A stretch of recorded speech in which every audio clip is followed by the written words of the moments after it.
नमस्कार दोस्तों, आज हम इस वीडियो में आपके सभी प्रश्नों का उत्तर करेंगे। जी हाँ, 3 अक्टूबर 2024 को बहुत से बच्चे इस वीडियो को देख रहे होंगे। देखिए, बहुत से बच्चों की फ़ोटो या सिग्नेचर अपलोड नहीं हो रहा है या अपलोड कर रहे हैं तो आपके सामने एक ब्लैंक पेज आ जा रहा होगा, ठीक है।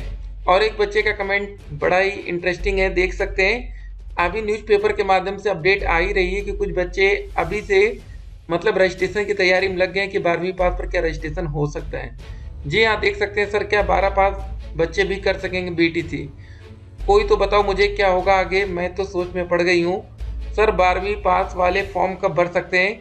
मैं ऑनलाइन करवाने गया तो बोला ग्रेजुएशन चाहिए, ठीक है। तो यहाँ पर दोस्तों देख सकते हैं बच्चे एकदम तैयारी में लग चुके हैं। लेकिन अब एक बात आपको यहाँ पर सच्चाई बताना चाहेंगे, जो बच्चे 12वीं पास हैं और जो चाहते हैं हमें डीएलएड में मौका मिले, लेकिन जो आपके साथी हैं डीएलएड बीटीसी एडमिशन 12th वालों को मौका मिलना चाहिए कि नहीं, हमने यूट्यूब पर एक सवाल आपसे पूछा। हो सकता है ये क्वेश्चन आप तक पहुंच चुका हो या हो सकता है अभी तक ये क्वेश्चन आप तक ना आया हो, लेकिन आएगा जरूर। तो यहाँ पर आप देख सकते हैं 76% बच्चों का कहना है कि नहीं, अगर कोई बच्चा 12वीं पास है तो उसको डीएलएड करने का मौका नहीं मिलना चाहिए, ठीक है। ये आपके ही साथी हैं। देखिए, हो क्या रहा ना, आपको एक सच्चाई बताना चाहेंगे। बहुत से बच्चे ऐसे हैं जिनके ग्रेजुएशन में हुआ क्या किया, उनके 50% नहीं आ पाए या उनका 45% नहीं हो पाया। तो इसलिए वो बच्चे सोचे कि कैसे न कैसे हमें डीएलएड में मौका एक मिल जाए तो बेहतर रहेगा, चाहे 12वीं पास पर मिल जाए। तो ये नियम 12वीं पास पर भी लागू कर दिया जाएगा आगे चलकर। तो ये इंपॉर्टेंट अपडेट है जो हम आपके सामने रख रहे हैं, ठीक है। बिल्कुल कंफ्यूजन में आपको नहीं रहना। तो जो बच्चे अभी से ट्राई कर रहे हैं, देखिए सबसे पहले आपको बता दें, जो हमारी 2024 की विज्ञप्ति आई थी, यहाँ पर एक बात एकदम क्लियर मेंशन की गई है। देखिए, जो इस विज्ञप्ति में बात लिखी जाती है ना, इसको भैया पीएनपी को मानना ही पड़ता है। पीएनपी के पास भी,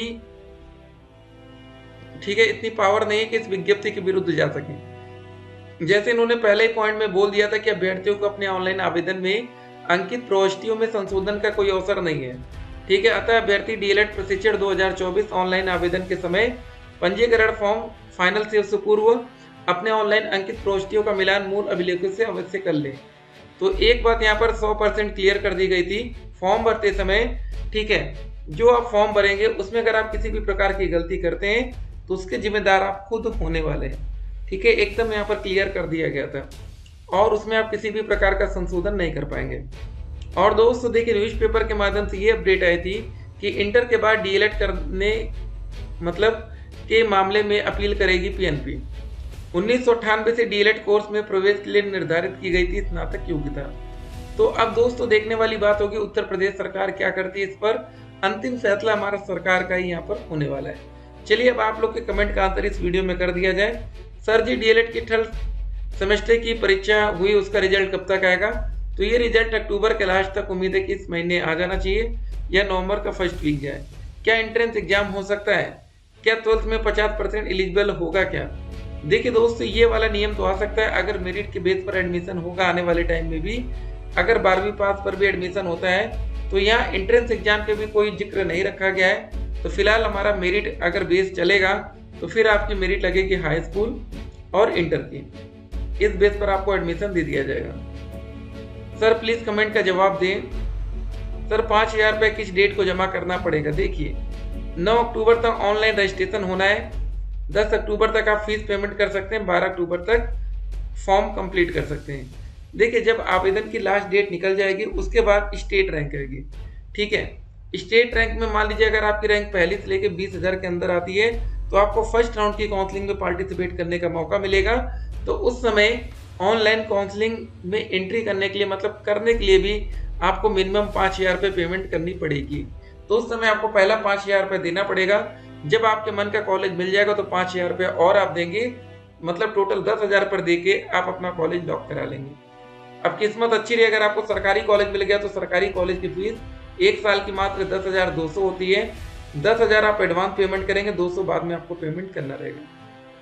सर सीजीपीए वालों का टोटल मार्क्स कितना होगा? प्लीज जल्दी आंसर दे दीजिए।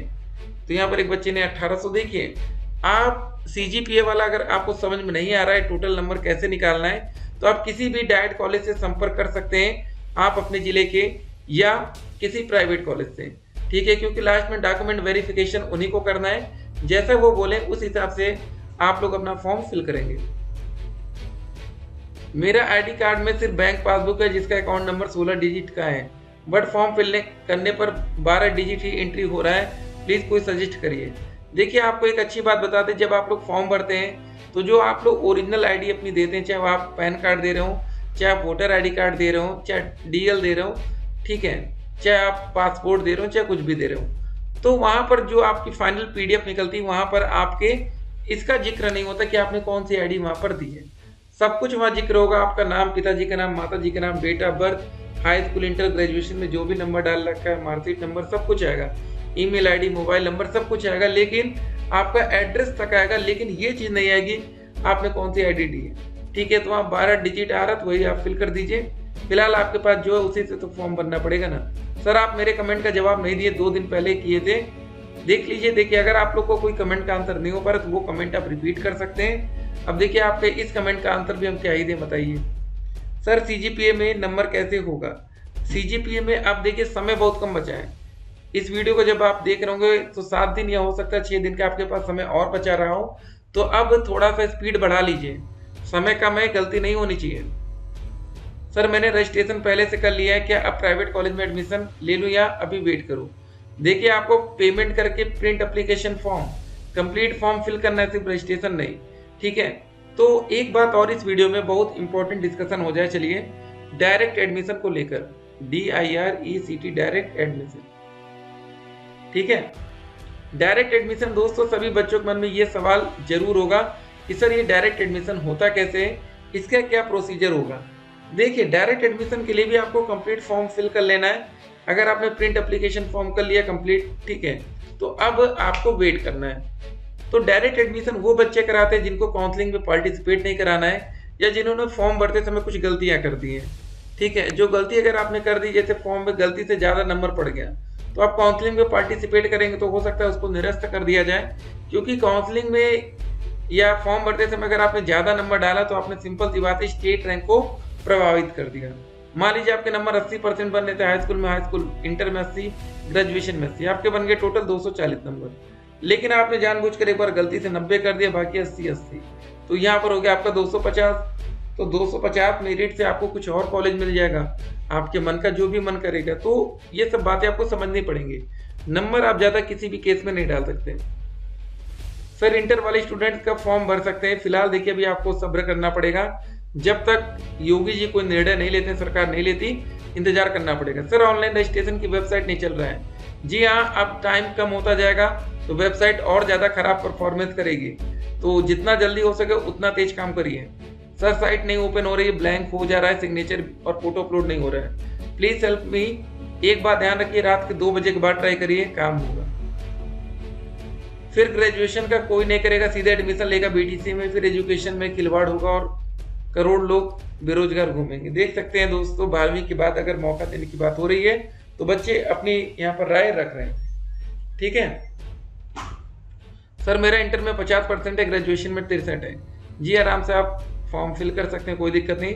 सर, सभी डिप्लोमा, चाहे फार्मेसी हो या जेएनएम, ये सारी बातें हैं, डिप्लोमा 12 पास करके हो जाता है, फिर बीटीसी डीएलएड में भी 12 के बाद होना चाहिए, ठीक है। देखिए, बीटीसी का जो आप कोर्स करते हैं एक तरह से आपकी ट्रेनिंग है, ठीक है ना।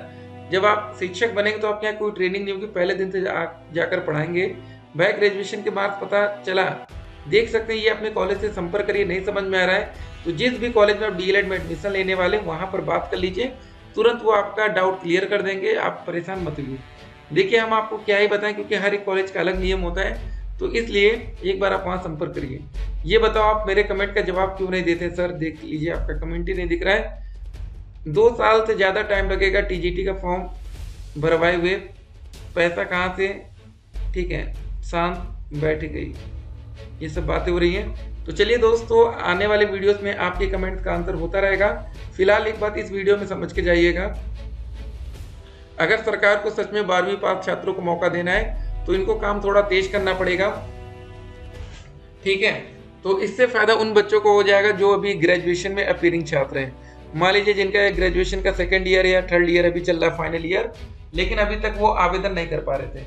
लेकिन दोस्तों, इस न्यूज के बाद हर एक बच्चे के अंदर खुशी है कि हमें शिक्षक भर्ती में मौका मिल सकता है। तो चलिए दोस्तों, मिलेंगे एक और वीडियो में, बाकी कट ऑफ आपकी 230 प्लस जनरल कैटेगरी में, आरक्षित वर्ग में 225 प्लस, एससी कैटेगरी में 215 प्लस, बाकी में 200 प्लस।